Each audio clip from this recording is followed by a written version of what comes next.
Hi hello ನಮಸ್ತೆ G Kannada ನ್ಯೂಸ್ಗೆ ಸ್ವಾಗತ. ನಾನು ಯಶೋಧ ಪೂಜಾರಿ. ವೀಕ್ಷಕರೇ, ಬಹುನಿರೀಕ್ಷೆಯ ದೈವ ಸಿನಿಮಾ ಇದೇ ಫೆಬ್ರವರಿ 12ಕ್ಕೆ ರಿಲೀಸ್ ಆಗ್ತಾ ಇದೆ. ದೈವ ಅಂತ ಬಂದ ತಕ್ಷಣ ನಮಗೆ ಕರಾವಳಿ ಭಾಗ 100% ನೆನಪಾಗುತ್ತೆ. ಜೊತೆಗೆ ರಿಷಬ್ ಶೆಟ್ಟಿ ಅವರು ನೆನಪಾಗ್ತಾರೆ. ಸೊ ಹಾಗಾದ್ರೆ ಕಾಂತಾರ ಸಿನಿಮಾಗೂ ದೈವ ಸಿನಿಮಾಗೂ ಏನು ಸಂಬಂಧ, ಏನಿದು ದೈವ ಅನ್ನೋದನ್ನ ಕೇಳ್ತಾ ಹೋಗ್ತೀನಿ. ನನ್ನ ಜೊತೆ ಈ ಸಿನಿಮಾದ ಹೀರೋಯಿನ್ ಸುರಭಿ ರೆಡ್ಡಿ ಅವರಿದ್ದಾರೆ. ಅವ್ರನ್ನ ಮಾತನಾಡಿಸ್ತಾ ಹೋಗ್ತೀನಿ. ಮೇಡಮ್ ನಮಸ್ತೆ, ಹೇಗಿದ್ದೀರಾ? ನಾನು ಚೆನ್ನಾಗಿದ್ದೀನಿ. ಎಲ್ಲರಿಗೂ ನಮಸ್ತೆ. ದೈವ ಸಿನಿಮಾ ನಿಮ್ಗೆ ಹೇಗ್ ಸಿಕ್ತು? ನಿಮ್ಮ ಹಿನ್ನೆಲೆಯ ಬಗ್ಗೆ ಹೇಳೋದಾದ್ರೆ. ನಾನು ತುಂಬ ಆಡಿಷನ್ಸ್ ಕೊಡ್ತಾ ಇದ್ದೆ. ಸೊ ನಿಮಗೆ ಇಂಡಸ್ಟ್ರಿ ಬಗ್ಗೆ ಗೊತ್ತಲ್ವಾ, ನೆಗೆಟಿವ್ ಇರುತ್ತೆ, ಪಾಸಿಟಿವ್ ಇರುತ್ತೆ. ಬಟ್ ನನಗೆ ತುಂಬ ನೆಗೆಟಿವ್ಸೇ ಸಿಗ್ತಾ ಇತ್ತು. ಸೊ ಅದನ್ನೆಲ್ಲ ಎದುರಿಸ್ಕೊಂಡು ಒಂದು ಫೈನಲ್ ಆಡಿಷನ್ ಕೊಟ್ಬಿಟ್ಟು ನಿಲ್ಲಿಸ್ಬಿಡೋಣ ಅಂತ ಇದ್ದೆ. ಸೊ ಇಲ್ಲಿ ಕೊಟ್ಟೆ, ಅವರು ಸೆಲೆಕ್ಟ್ ಮಾಡಿಬಿಟ್ರು.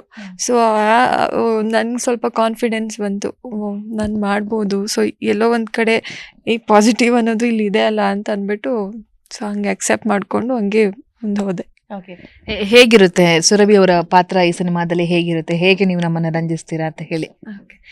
ಅದು ನಾನು ಗೌಡ್ರ ಮನೆ ಹುಡುಗಿ ಅಂದರೆ ಗೊತ್ತಲ್ವಾ, ಅವ್ರು ಸ್ವಲ್ಪ ರೌಡಿಸಮ್ ಥರ ಇರುತ್ತೆ.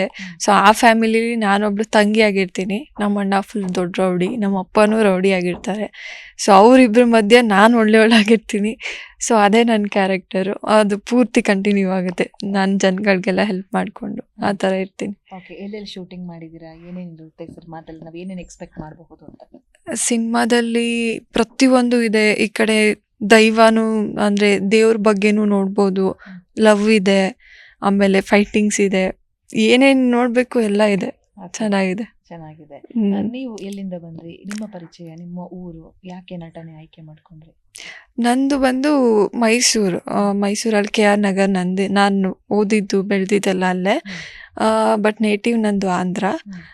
ಸೊ ಅಲ್ಲಿಂದ ಅಂದರೆ ನನಗೆ ಇವಾಗಲೂ ಅಷ್ಟೇ ನನಗೆ ಪ್ರಾಪರ್ ಕನ್ನಡ ಅಷ್ಟು ಬರಲ್ಲ. ಸೊ ಅದು ನನಗೆ ಕಲ್ತ್ಕೋಬೇಕಂದ್ರೆ ಸ್ವಲ್ಪ ನಂಗೆ ಟೈಮ್ ಹಿಡೀತು. ಸೆಕೆಂಡ್ PU ಅಲ್ಲಿವರೆಗೂ ಟೈಮ್ ಹಿಡೀತು. ಅವಾಗ ಸ್ವಲ್ಪ ಏಟ್ಗಳಿಂದ ಕಲ್ತ್ಬಿಟ್ಟೆ ನಾನು, ರೇಗಿಸ್ತಾ ಇದ್ರು ಅಂತ. ಆಮೇಲೆ ಇಲ್ಲಿ ನಾನು ಆ್ಯಕ್ಚುಲಿ ಡಾಕ್ಟರ್ ಆಗಬೇಕು ಅಂತ ಸೈನ್ಸ್ ತೊಗೊಂಡು ಎಲ್ಲ ಕಲಿತೆ. ಬಟ್ ಎಲ್ಲೋ ಒಂದು ಮೂಮೆಂಟಲ್ಲಿ ನನ್ನ ಫ್ರೆಂಡ್ ನಂಗೆ ಸಜೆಸ್ಟ್ ಮಾಡಿಬಿಟ್ಲು, ಮಾಡ್ಲಿಂಗ್ ಮಾಡೋಣ ಹಂಗೆ ಹಿಂಗೆ ಅಂತ. ಸೊ ಅದು ನನಗೆ ಇಷ್ಟ ಆಗೋಯ್ತು, ಮಾಡ್ಲಿಂಗ್ ಮಾಡಬೇಕು ನಾನು ಅಂತ. ನಮ್ಮ ಮಮ್ಮಿನೂ ಸ್ವಲ್ಪ ಮಾಡ್ಲಿಂಗ್ ಫೀಲ್ಡಲ್ಲೇ ಇದ್ದಿದ್ದು. ಸೊ ಆವಾಗ ನನಗೂ ಸ್ವಲ್ಪ ಅನಿಸ್ತು ನಾನು ಮಾಡ್ಲಿಂಗ್ ಮಾಡಬೇಕು ಅಂತ. ಹಾಗೆ ಮಾಡ್ತಾ ಮಾಡ್ತಾ ಮಾಡ್ತಾ ಸ್ವಲ್ಪ ಆಡಿಷನ್ಸ್ ಕೊಡೋಕ್ಕೆ ಬಂದೆ. ಹಾಗೆ ಸ್ವಲ್ಪ ಆ್ಯಕ್ಟಿಂಗು ಕಲಿತೆ. ಸೊ ಎಲ್ಲ ಮಾಡ್ತಾ ಮಾಡ್ತಾ ಫೈನಲಿ ಇದು ಸಿಕ್ತು. ಓಕೆ, ಇಡೀ ದೈವ ಜರ್ನಿ ಹೇಗಿತ್ತು ನಿಮಗೆ? ದೈವ ಟೈಟಲ್ ಯಾಕೆ ಅಂತ ಕೇಳಬೇಕು. ಜರ್ನಿ ಹೇಗಿತ್ತು?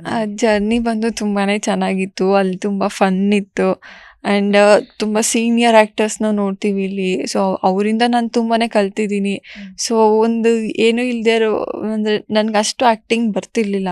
ಸೊ ಅವರಿಂದ ನಾನು ನೋಡಿ ಇನ್ನೂ ಸ್ವಲ್ಪ ಆ್ಯಕ್ಟಿಂಗ್ ಕಲಿತೆ. ಅವರು ನನಗೆ ಹೇಳಿಕೊಟ್ರು. ಸೊ ನಾನು ಇವಾಗ ಪರ್ಫೆಕ್ಟ್ ಆಗಿದ್ದೀನಿ ಅಂತ ಹೇಳ್ಬೋದು. ಓಕೆ, ಯಾರ ಜೊತೆ ಆ್ಯಕ್ಟ್ ಮಾಡಬೇಕು ಅಂತ ಆಸೆ ಇದೆ? ಮುಂದೆ ನಿಮ್ಮ ಕನಸುಗಳೇನು ಇಂಡಸ್ಟ್ರಿಯಲ್ಲಿ ಅಂತ? ಮ್ಯಾಮ್ ಅವರು ಅಂತ ಇಲ್ಲ ಮ್ಯಾಮ್. ನನಗೆ ಒಟ್ನಲ್ಲಿ ಕನ್ನಡ ಇಂಡಸ್ಟ್ರಿಯಲ್ಲಿ ನಾನು ಮಾಡಬೇಕು, ಹೀರೋ ಆದರೂ ಓಕೆ.